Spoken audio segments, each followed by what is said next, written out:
Bonjour à tous et à toutes, j'espère que vous allez bien. Aujourd'hui on se retrouve pour vous raconter mon accouchement, ce qui s'est passé. En fait je pense que j'ai un témoignage intéressant et important à apporter à certaines mamans parce que il m'est arrivé on va dire des choses un petit peu hors de la norme durant mon accouchement et qui font que en fait j'ai eu un accouchement bon. Quand tu es dedans, tu y penses pas, mais après quand tu réfléchis, tu te dis en fait mon accouchement est un petit peu merdique. En fait, c'est pas un petit peu, c'est sûr qu'il était merdique parce qu'en fait, tout ce que moi j'avais imaginé, tout ce que je désirais, je vous avais dit que j'avais fait ma lettre de mes désirs, et bien rien n'a pu se passer comme on veut, voilà. Bon, voilà, je l'ai bien vécu dans l'ensemble, mais ça n'a pas été du tout l'accouchement de mes rêves. Donc je vais vous raconter tout ça. Alors mon bébé d'amour est né le 21 mai à 18h16, donc 21 mai 2019 à 18h16. Et ben voilà, mais avant ça, il y a eu quand même pas mal de petites péripéties dont je vais vous parler. Donc tout a commencé dimanche soir, donc on était le 19, je dis à mon mari, ouh là là, je la sens mal cette nuit. Il m'a dit pourquoi. De toute façon, je savais que j'allais être déclenchée le 21 parce que de toute façon, je n'avais toujours pas eu, je n'avais pas de contraction. Et bébé voulait pas sortir même s'il était prévu le 16 et on m'avait dit que s'il ne sortait pas on me déclencherait le 21. Voilà, mais donc la nuit du dimanche soir j'ai dit ouh c'était le 19, je sens pas cette nuit. Il me dit ah bon ouais. Et j'ai commencé à avoir des contractions dans la nuit du dimanche à lundi, donc à 2h du matin. Elles étaient quand même assez rapprochées, je les avais toutes les 3 minutes, même pas, ouais toutes les 3 minutes j'avais des bonnes contractions et dans les reins. Voilà, donc où il y a la sciatique et tout, et je les sentais. Et franchement c'était fort. Donc quand mon mari m'a surnommé, je faisais Chewbacca. Je faisais Chewbacca, je faisais des bruits graves. Voilà, comme on dit, il faut faire des bruits graves pour que ça accélère, que voilà, ça fasse du bien. On dit ça. Bon, après je sais pas si c'est vraiment vrai, mais bon, voilà. Donc c'était 6h30 du mat et je dis à Mathieu, là j'avais vraiment les contractions ultra rapprochées, c'était je crois toutes les 2 minutes. Je dis bon je m'étais douchée et tout, voilà, j'avais fait mon petit traître, j'ai Mathieu, il faut aller à l'hôpital. J'ai des contractions toutes les 2 minutes, même pas, faut y aller. Donc et le truc c'est que vraiment, mais je vous raconte pas les douleurs dans la sciatique, quoi, dans le dos, mais à hurler là les contractions toutes les 2 minutes, là heureusement je n'avais que 10 minutes de voiture pour arriver à l'hôpital parce que les moindres bosses, mais quelle douleur. On arrive là-bas, j'ai une contraction pile devant la sage-femme, voilà, ouf, on m'a dit oh bah oui vous avez des contractions, oui. Donc elle me fait faire un monitoring et là sur le monitoring, moi je sens les contractions, elles sont dans mon dos et en fait elles apparaissent à peine. Vous savez il y a en fait ça va de 0 jusqu'à 12 en hauteur là, pour faire les vagues, voilà. Et moi elles étaient entre 2 et 3. Je regarde ça, je dis à Mathieu, elles sont là quand même, il me dit entre 2 et 3. Je regarde ça, je dis oh c'est la cata, je dis te rends compte, si c'est entre 2 et 3 et que j'ai aussi mal comme ça, je dis mais je vais mourir quoi. Et Mathieu me dit putain on va peut-être pas dû venir de suite, peut-être ça veut dire que t'as rien du tout. T'es peut-être pas du tout ouverte ou peut-être qu'ils vont te renvoyer. Je dis ouais c'est bizarre, ouais. Je dis, voilà. Donc j'ai le monitoring. Le cœur de bébé va relativement bien, il bat bien, voilà. Après on voit qu'il est endormi donc il n'y a pas d'activité. Du moins d'activité où qui monte, qui descend, il a son cœur qui bat bien sûr, mais d'activité où d'un coup il fait du 150, 160, après il redescend à 120, donc là il était stable à 130, 140 son cœur. Et voilà, après on m'examine et tout, on voit que je suis à 2,5. 2,5, elle me dit on vous garde. Après j'avais pas perdu les os. Elle me dit on vous garde, allez marcher, ça va accélérer tout ça et tout. Et de toute façon là pour le moment, par rapport au monitoring, vos contractions sont pas bien fortes. Voilà, moi je les avais toujours toutes les 3 minutes. Donc c'était le lundi 20. Alors, on a beaucoup marché, je crois que c'est vraiment énormément marché. Surtout que moi toutes les 2-3 minutes je m'arrêtais, je me tenais contre les murs tellement que les contractions étaient fortes. On a pu manger parce qu'ils m'ont réexaminé, j'étais toujours à 2,5, c'était vers midi, voilà. Et en fait à un moment on m'a dit oui si vous voulez aller prendre un bain pour vous détendre et tout on vous le fait couler. Donc je suis allée prendre un bain, justement je crois que c'est la dernière photo que j'ai fait de moi enceinte qui est vraiment perso, moi dans le bain. Voilà. Et donc je suis allée prendre un bain, je me suis vraiment relaxée, tout ça m'a fait beaucoup de bien, ils m'ont refait un monito. Toujours les contractions super basses, pourtant moi je les sentais plus fortes.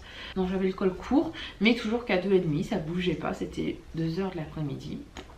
rien ne bougeait. On m'a dit faites du ballon, allez au marché, gna gna gna. Donc on a fait du ballon, on allait marcher, on n'a pas arrêté. Mais après la sage-femme que j'avais était super bien, très gentille. Celle que j'avais déjà eue en avril quand j'ai failli accoucher et qu'on s'est rendu compte que j'avais un problème avec le liquide amniotique. Il faut que je vous en parle aussi de tout ça. Le temps avance, il est 17 h, elle revient me voir en me disant je vais refaire un monitoring. Elle me refait un monitoring et là mes contractions s'étaient un petit peu espacées à partir de 17 h au lieu de les avoir toutes les 2-3 minutes hein, parce que je les avais depuis qu'à 2 h du matin j'avais mes contractions toutes les 2 minutes voire 3 minutes hein. Ça n'avait pas changé. Et là c'était 17 h, rien ne bougeait et à ce moment là mes contractions commençaient à s'espacer. Je crois qu'elles sont passées à toutes les 8 ou 10 minutes. Donc là elle me fait le monitoring et là cette fois vraiment moi je les sens toujours dans mon dos et là sur le monitoring il n'y a plus aucune contraction qui apparaît alors que moi bon ok c'était espacé, j'avais l'application sur mon téléphone où j'ai noté dès que j'en avais une, moi je les sentais toutes les 8-10 minutes mais sur le monitoring il y avait zéro, plus du tout de montagne, rien, comme si j'avais aucune contraction alors que moi je les sentais. Et voilà, et donc elle revient me voir en me disant oui bon bah je vais voir avec la gynéco de garde, ce qu'on fait, si on vous garde, si on accélère le travail, si on attend, voilà, on va voir ce qu'on va faire. Et elle me dit je reviens. Donc elle a passé peut-être une demi-heure, 3/4 d'heure je pense à discuter parce qu'elle est revenue presque au bout d'une heure, c'était 18 h. Et elle me dit bon bah en fait moi ça serait moi, je vous garderai parce qu'elle me dit j'ai bien l'impression que vous avez des contractions. J'ai l'impression. Voilà. Elle dit mais sauf que le problème c'est que la gynéco pour elle vous en avez pas, il n'y a rien sur les monitoring. Tous vos monitoring que vous avez fait, c'était entre 2 et 3 au début, maintenant il n'y a plus du tout de... Il n'y a plus de montée quoi, il n'y a plus rien. Donc pour nous, vous faites un faux travail, il n'y a rien. Voilà, donc nous on vous garde pas, elle veut pas vous garder. Je dis mais je peux pas la rencontrer pour lui montrer que j'ai bien des contractions. Elle dit non, elle veut pas vous rencontrer, tout ça. Et elle dit de toute façon, elle m'a dit comme ça, elle dit de toute façon... elle aimerait, voilà, elle aimerait que vous partiez, de toute façon ça sert à rien de rester ici. Je suis là depuis ce matin, je sais pas, vous aurez pas pu essayer de déclencher, essayer de trouver un truc, mettre un tampon, voilà. Elle dit non, et je dis on peut pas faire ça maintenant, elle me dit ah ben non, elle veut pas, la gynéco, gna gna gna. En fait je sais pourquoi elle voulait pas, il y avait 3 femmes qui attendaient dans le couloir, donc voilà, qui étaient peut-être plus proches que moi à coucher, et en tout cas ces femmes devaient avoir des contractions qui étaient visibles sur le monitoring, alors que moi, elles étaient pas du tout visibles. Et à cause de ça, on m'a pris pour une menteuse. En fait, c'est simple. Donc, on m'a fait rentrer chez moi. J'avais le cathéter. Voilà. En sachant que on m'a dit demain matin, vous venez pour 7 h du mat. On vous déclenche. Il restait même pas 12 heures entre le moment où je suis rentrée chez moi et qu'on m'a renvoyé chez moi. C'est pas que j'ai voulu. Hein. On m'a renvoyé chez moi, m'a foutu un coup de pied au cul en limite en disant allez, dégagez, vous revenez demain matin. Je suis rentrée avec le cathéter sur mon poignet. Je trouve ça hyper intelligent, hyper intéressant. Voilà, je trouve ça exceptionnel. Je sais pas ce que vous en pensez. Je trouve que c'est une faute. Et après, pour me faire revenir le lendemain matin, hein, en sachant que j'étais quand même ouverte toujours à 3, hein, 2,5, j'étais à 3 maintenant. Voilà, bon c'est vrai que ça n'avait pas bougé de la journée, 2,5 je suis passée à 3. Mais bon, voilà, ils auraient pu faire un effort, mais en fait quand on est parti, on a vu que sur le côté, il y avait 3 femmes enceintes qui attendaient. Donc en fait, voilà, ils ont simplement voulu me dégager pour pouvoir mettre d'autres personnes. Mais au moins, il aurait fallu qu'ils aient la franchise de dire. Et de toute façon, cette super gynéco ne me croyait pas, il ne croyait pas que j'avais des contractions. Alors que je les sentais. Donc moi je peux vous dire qu'on est rentré à la maison, et bien à ce moment là en rentrant sur la route, mes contractions sont revenues toutes les 3 minutes. Je vous raconte pas, douloureuse, toujours aussi douloureuse en fait. J'ai toujours eu la même, ouais, une grosse intensité, mais depuis le début à peu près pareil. Et ce terreau là, donc c'était super. Je me suis dit à mon moment, c'est génial, on rentre chez nous. Du coup j'ai accouché chez moi dans la chambre, hein, ça continue. Hein. Voilà, donc on a regardé le dernier épisode de Game of Thrones parce qu'il était sorti ce jour-là, le 20 mai, le dernier épisode. Franchement, j'ai dit à mon mari, ce jour-là, on aurait dû se filmer quand on est rentré à la maison. Moi, avec mes contractions toutes les 2-3 minutes, en train de hurler, taper, attraper tout ce que je pouvais, tellement que j'avais mal. Et que soi-disant, c'était pas des contractions, c'était du faux travail. Voilà, que je ne savais pas ce que c'était une contraction. Et en train de regarder Game of Thrones. Et à la fin de Game of Thrones, en train de chialer, être à la fois déçue, voilà, pas savoir ce que j'en pensais. J'ai dit, on aurait dû se faire filmer à ce moment-là. On a peut-être gagné beaucoup de sous sur YouTube parce que franchement, moi qui étais en train de hurler tout le long parce que j'étais presque à accoucher, voilà. Donc la nuit passe. Heureusement, elle m'avait donné un cachet pour me calmer, pour essayer que je puisse dormir. Mais bon, je sentais toujours les contractions, même si j'ai un petit peu plus somnolé. Voilà, ça faisait 24 heures que j'avais pas dormi, quoi. parce que j'avais pas du tout dormi la nuit la nuit du dimanche au lundi, j'avais pas du tout dormi, hein. Et il faut pas se leurrer, il y a des contractions toutes les 3 minutes. Je n'ai pas du tout dormi de l'après-midi là-bas non plus à l'hôpital, hein. J'ai pas pu me reposer. Et de toute façon, il me faisait quand même me faire marcher. Voilà, donc la nuit passe et j'ai des grosses contractions toute la nuit. Je tapais contre le mur tellement j'avais mal. Toujours côté sciatique et dans les reins, dans le dos, voilà, une énorme douleur. Ça me faisait comme une barre dans le dos toute la nuit. Donc on arrive là-bas à 6h du matin, à 7h du mat comme ils nous demandent. On dit ah, on vous attend, gna gna. Voilà, on me dit bon bah on va vous déclencher par tampon, on va vous mettre en tampon. Il peut rester jusqu'à 24 heures, voire ça commence à vous déclencher les contractions. Alors j'avais déjà des contractions, mais bon. Voilà, elle me disait que le col n'avait pas... pour faire bouger le col, faire maturer le col. Voilà, et après elle me dit bah si c'est pas encore bon, on va vous remettre un tampon pendant 24 heures, blablabla. Bla, bla. Et après elle me dit quand même... Elle allait partir, c'était notre sage-femme. Elle me dit oh je vais quand même regarder votre col, voir où ça en est. C'est une blague, ça veut dire que tu voulais même pas regarder mon col, tu voulais mettre de suite un tampon. Je dis non mais sérieux, bon, c'était encore une autre sage-femme. Mais voilà. Mais c'était toujours la même gynéco. Donc elle regarde mon col et elle voit que bah, c'est un bon 3 et qu'il avait bien bossé, bien travaillé mon col pendant tout le long. Après j'avais toujours pas perdu les os. Voilà, donc elle me dit bon bah en fait je vais voir avec la gynéco, c'est la même que vous avez eu hier. Voilà, je vais lui parler que votre col a bien bossé et que peut-être, là je vous dis je vous garantis pas, peut-être on va passer par de suite le Synto, non passer par les tampons parce que ça a bien marché. Alors je trouve bien, bon c'est mieux. Voilà, et donc moi j'étais sous monitoring à ce moment-là, ils mettent sous monitoring pour voir le cœur du bébé, on met dans une chambre, voilà comment ça va, blablabla. Bla, bla, bla. Et donc on m'installe et elle y va, elle va discuter. Et pendant ce temps-là, on regarde le monito, donc j'ai les contractions et là carrément elles n'apparaissent pas du tout. Voilà, mais je les sens hein, et je les sens encore plus douloureuses que la veille. Et là vraiment il n'y a même pas de vague dans l'endroit où il y a des contractions. Voilà, donc super. Et là, on comprend pas ce qui se passe. D'un coup, bébé, son cœur qui était à... On voyait qu'il était actif et tout, il montait à 160, il redescendait vers 130, 120, il remontait. Et là, d'un coup, on voit passer de 160, 120, 90, 78. Et là, d'un coup, on ne trouve plus. Ça revient, mais très bas, 78, 80. Il nous a fait une désaccélération de malade. On comprend pas ce qui se passe. On appelle, la gonzesse ne vient, la sage-femme ne vient même pas. Là, c'est la panique à bord. Je pense dans ce moment-là, on a l'impression que le temps est super long, mais en fait non, ça a peut-être duré une minute quoi, même pas, mais une panique à bord totale. Et après bon, c'est revenu, son cœur rebattait normalement à 160, 150, 140, donc là on va mieux, mais on se dit mais il se passe quoi, qu'est-ce qui se passe? Et là il y a la sage-femme qui revient en me disant donc j'ai vu avec la gynéco, on dit la bonne nouvelle, on n'a pas besoin de passer par les tampons, on peut passer direct par le Synto, par le déclenchement, voilà, intraveineuse de suite. Elle dit l'autre problème c'est que votre cœur, votre bébé vient de nous faire une énorme désaccélération. Voilà, donc ça voilà, c'est pas bien bon.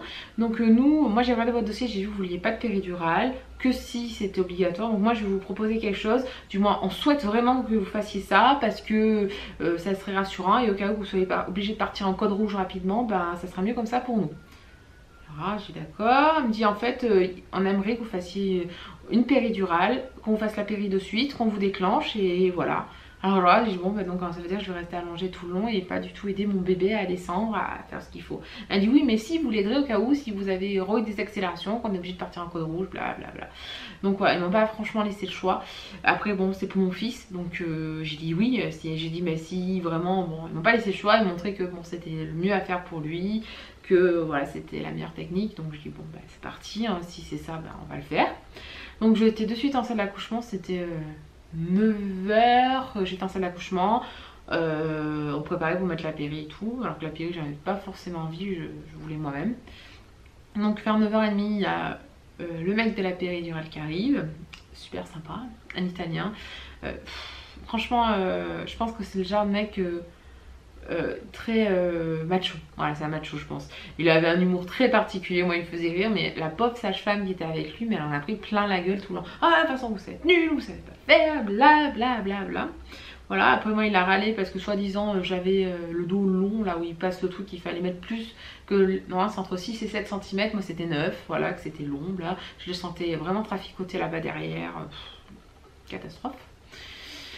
Il a été long pour pas grand chose, hein. Bon voilà, alors après une fois la péri mise, on me dit voilà, vous pourrez plus bouger, ça va être compliqué, vous allez voir, de toute façon vous allez plus sentir vos jambes, voilà. Ben, moi au bout d'une demi-heure, il n'y avait qu'une jambe que je sentais plus. Donc c'était le côté gauche, je sentais plus du tout le côté gauche. Après ce qui était rassurant, c'est que c'était ce côté-là où j'avais le plus mal, où j'avais le plus de contractions. Et c'était toujours de ce côté-là où j'étais à hurler tellement. Et en plus, comme j'étais couchée, ben, on peut plus trop gérer bien comme il faut les contractions. On peut plus marcher, on peut plus se poser, on peut plus se mettre contre le mur, s'étirer ou se faire étirer par le mari. Vous voyez ce que je veux dire? Voilà, c'est compliqué. Donc là, une fois bloqué, on est bloqué. Et en fait, du côté droit, ben, je sentais tout. La jambe, elle allait super bien. L'autre, je la sentais plus du tout, mais l'autre, je sentais tout.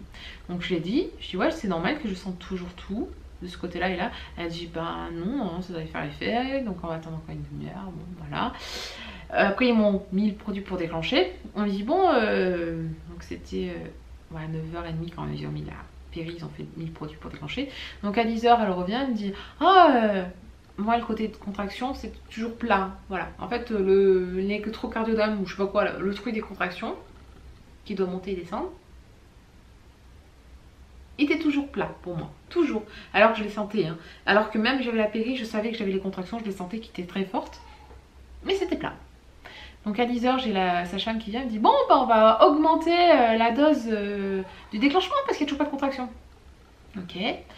10h30, elle revient. On va encore l'augmenter, je crois qu'ils peuvent monter jusqu'à 10. Hein. On va encore l'augmenter un petit peu parce que là, il n'y a toujours rien qui se passe. Ok, d'accord. Mais moi, je sentais que j'avais les contractions parce que je leur avais dit est-ce que vous pouvez pas mettre la péri un petit peu plus forte? Parce qu'au final, tant qu'à faire, je l'avais. Ben, tant qu'à faire, je me suis dit allez, faisons-nous plaisir, mettons-la plus forte parce que je sentais tout. Et donc 10h, 11h, elle arrive et me dit bon, on va encore déclencher, mettre un peu plus forte, hein. Voilà, ok. Donc au final ils m'ont mis je crois à 9 alors qu'on peut aller jusqu'à 10 là. Et mais ça va, à aucun moment depuis 7h du matin ils ont vérifié mon col. À aucun moment, plusieurs fois je leur ai posé la question. Je disais oui, est-ce que vous pouvez regarder mon col où il en est? Peut-être qu'il a avancé. Elle me dit mais ça sert à rien, hein. Il n'y a toujours pas de contractions qui apparaissent. Donc non, je pense pas que ça a dû faire grand chose madame. Donc non, on regardera un peu plus tard. Ok d'accord, pas de souci. C'était midi moins quart, je sens comme une petite bulle, mais vraiment une petite bulle qui, pouf, comme ça, qui explose. Ok, je me suis dit, oh, c'est peut-être la poche des os qui a explosé. Donc il est midi et quart, elle vient enfin me voir, elle me dit bon bah je vais regarder quand même votre col, hein, parce que c'est quand même bizarre qu'il n'y a toujours pas de contractions qui apparaissent. Je dis mais moi je lui dis je les sens, hein, moi je les ai, hein. Moi je peux vous dire que j'en ai. Elle me dit c'est peut-être pas vraiment des contractions que vous avez, ou je sais pas, c'est bizarre. Elle me dit on a essayé de mettre le moniteur plusieurs endroits différents. C'est peut-être ça, je sais pas, elle me dit c'est quand même étonnant, c'est sûr que c'est des contractions que vous avez. Je dis, même avec la péri, je peux vous dire que j'ai des contractions. Elle me dit, je sais pas, c'est bizarre, hein, il n'y a rien qui apparaît, hein. Ok, mais vous ne croyez pas en fait. Ils m'ont pas cru une seule seconde.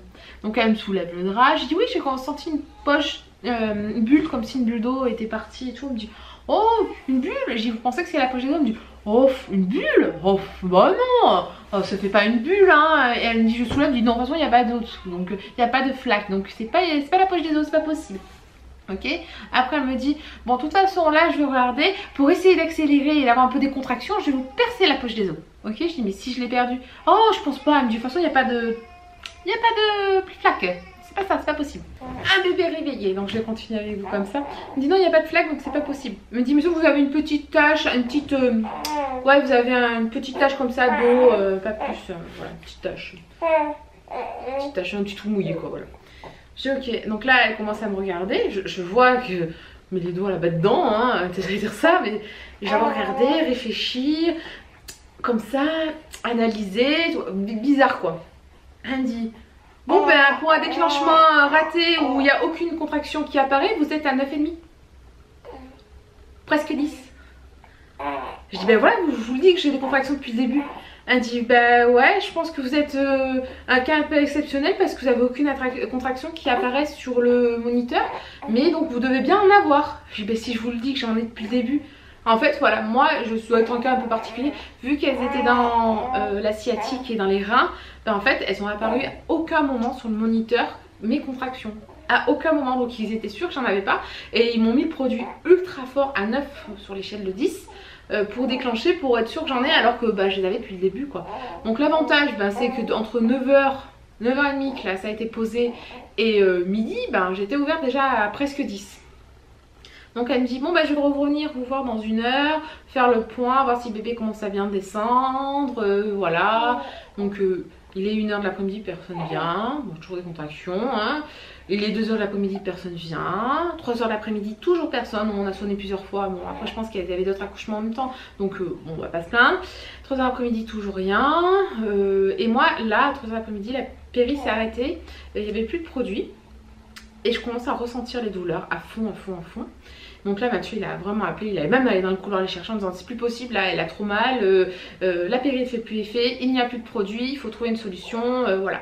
Donc là elle vient voir enfin, parce qu'elle sortait d'un accouchement, alors que voilà, il y aurait pu y avoir une autre même qui aurait pu venir me voir, mais non. Donc elle vient me voir, elle regarde, donc tout va bien, tout va bien.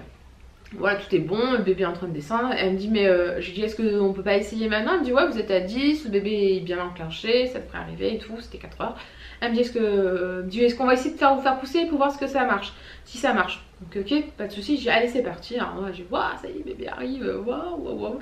Donc il essaie de me faire pousser, je fais 3 poussées, elle me dit ah vous poussez super bien mais le bébé est trop haut, on va pas vous fatiguer, ça serait dommage, on va attendre encore un peu qu'il descende au moins 1 heure voire 2, donc il était 4 h de l'après-midi, sachant que j'étais ouverte à 10 depuis midi hein, presque.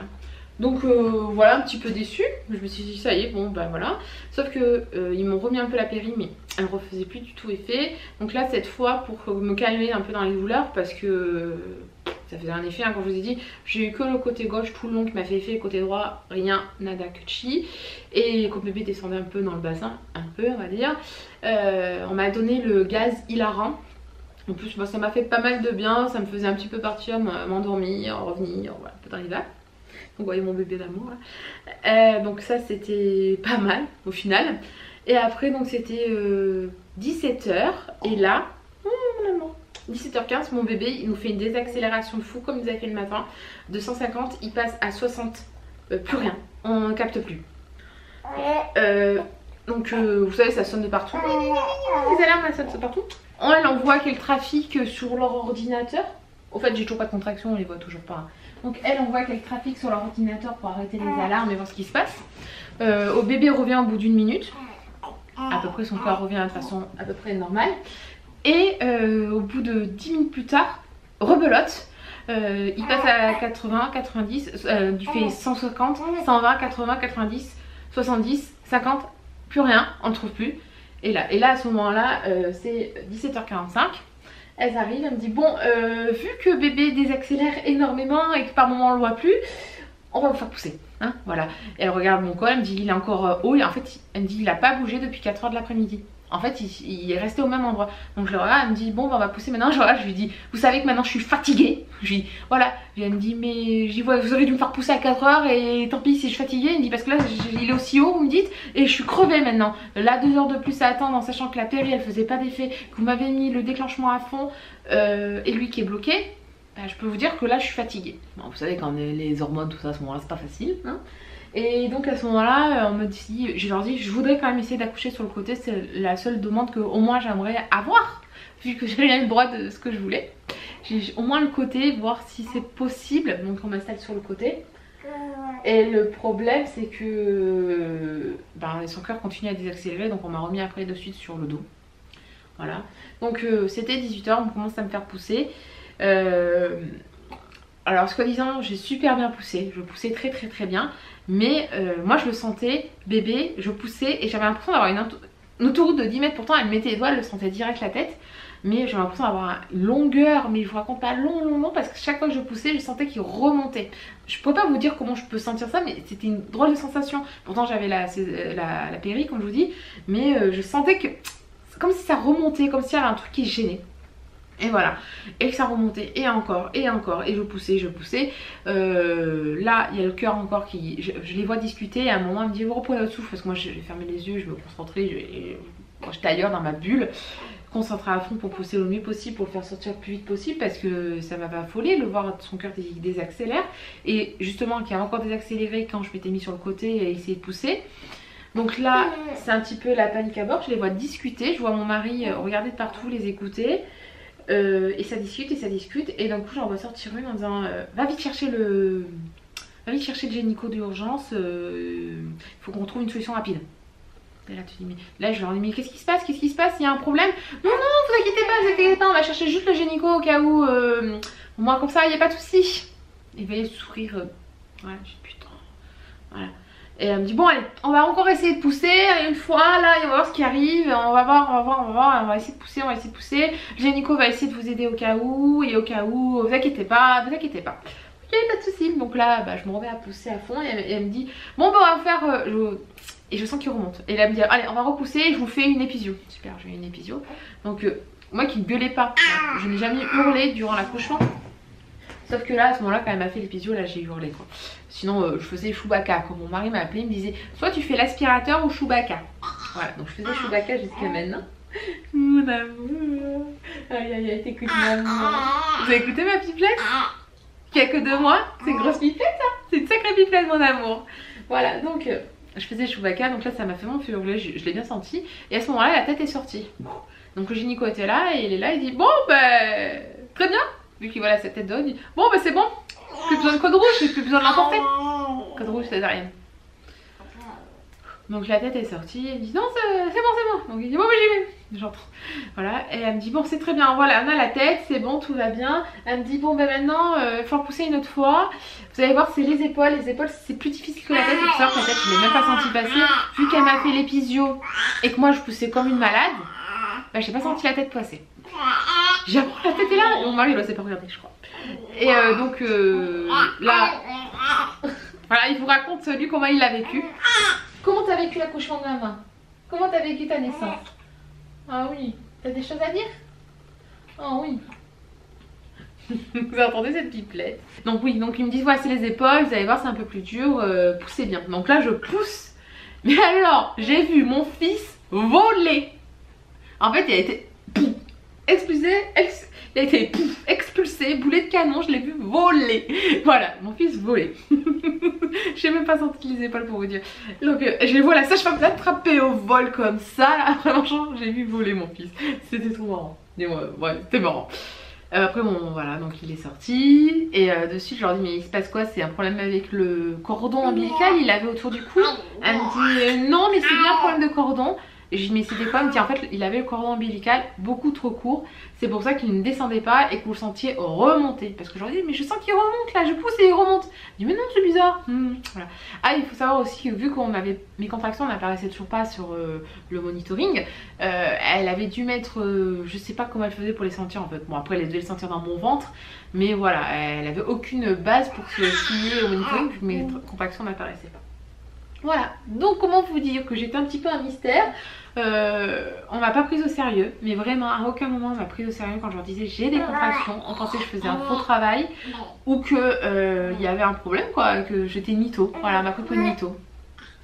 On m'a pas cru du tout que j'avais des contractions. Et ça c'est un truc qui franchement m'a fait du mal parce que je me suis dit mais je dois être folle, en fait je dois pas savoir ce que c'est une contraction. J'ai déjà fait une fausse couche, j'avais déjà eu des contractions à ce moment-là, en très peu fortes, mais j'en avais eu. Tu dis quoi? Ma pipelette. Ouais, donc j'en avais déjà eu, donc voilà, vraiment on m'a pris pour une menteuse. Et ça c'est quelque chose que j'ai pas du tout apprécié. On dit que l'hôpital de chez nous est soi-disant génial, niveau accouchement, niveau sage-femme et tout, mais franchement c'est une énorme déception pour moi. Même pour après en fait ça a été une grosse déception pour tout quoi. Comment ça se fait qu'ils ne se sont pas rendus compte que le cordon était trop court? C'est bon on fait des échos, on peut pas voir dans les échos si le cordon est trop court. Non franchement c'est une honte, je trouve ça honteux. Voilà, on met la vie de la maman et du bébé en danger pour des bêtises que je suis sûre qu'on peut calculer et savoir. Et au fait oui, la petite bulle que j'avais sentie, c'était bien les os. Et en fait, comme j'avais prévenu depuis un bon moment, parce que depuis ça faisait un mois, depuis le 20 avril, j'étais suivie toutes les semaines parce que je manquais de liquide amniotique et ils voulaient pas me déclencher. Et soi-disant, j'en avais soi-disant assez. Là, au final, quand j'ai accouché, j'avais juste une petite tache comme ça, vous voyez? Une petite tache comme ça, là. Voilà. Hein? Et elle n'était pas de belle couleur à ce qui paraît aussi. Donc voilà, donc comment vous dire que je trouve c'est inadmissible de mettre la vie en danger d'une maman et d'un bébé, de ne pas croire ce que la mère dit.